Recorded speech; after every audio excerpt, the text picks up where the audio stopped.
ধর্মে কোনো পরকে হিংসা নেই, যে ধর্মে মানুষকে নিন্দা নেই, যে ধর্মে মানুষের কথা বলে, যে ধর্মে মানুষের আত্মচেতনার কথা বলে, আমার সেই ধর্ম সনাতন ধর্ম।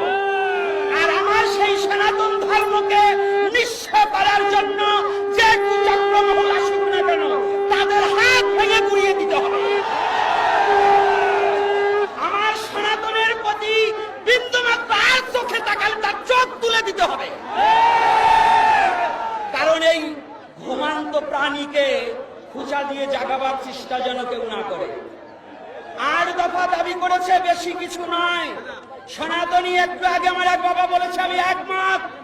সনাতনী কখনো ভিক্ষার থালা হাতে নেয় না, সনাতনী কোনো কারো দয়ায় বাঁচে না। সনাতনী যুদ্ধ করে বাঁচতে শিখতে হবে, যুদ্ধ করে বাঁচতে শিখতে হবে। সনাতনী কারো দয়ায় নয়। যে জাতি দয়ায় বাঁচতে চায় না, যে জাতি ভিক্ষার হাত বাড়িয়ে দেয় না, তাদের প্রতি জানাত নির্যাতন।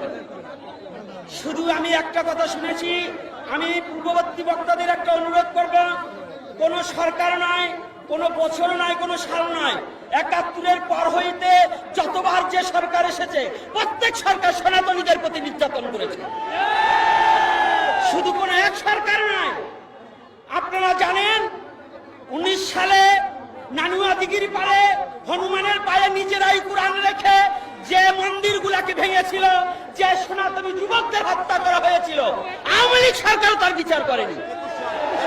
21 সালে ঠিক আছে, যাক আমার ভুল হতে পারে, তাহলে 21 সালে যে ঘটনা, তারপর থেকে যত ঘটনা, আওয়ামী লীগ বলেন, বিএনপি বলেন, জাতীয় পার্টি বলেন, সনাতনী এই বাংলাদেশ টিকে আছে সনাতনী জাতির সম্পত্তির উপরে। দাতব্য যত চিকিৎসালয়, দাতব্য যত প্রতিষ্ঠান, আপনার জগন্নাথ ভার্সিটি থেকে শুরু করে এই রমনা পার্ক পর্যন্ত সমস্ত সনাতনী জাতির সম্পত্তি। এই বাংলাদেশের মধ্যে যত দাতব্য প্রতিষ্ঠানগুলো প্রায় সনাতনী সম্পত্তির উপরে দাঁড়িয়ে আছে।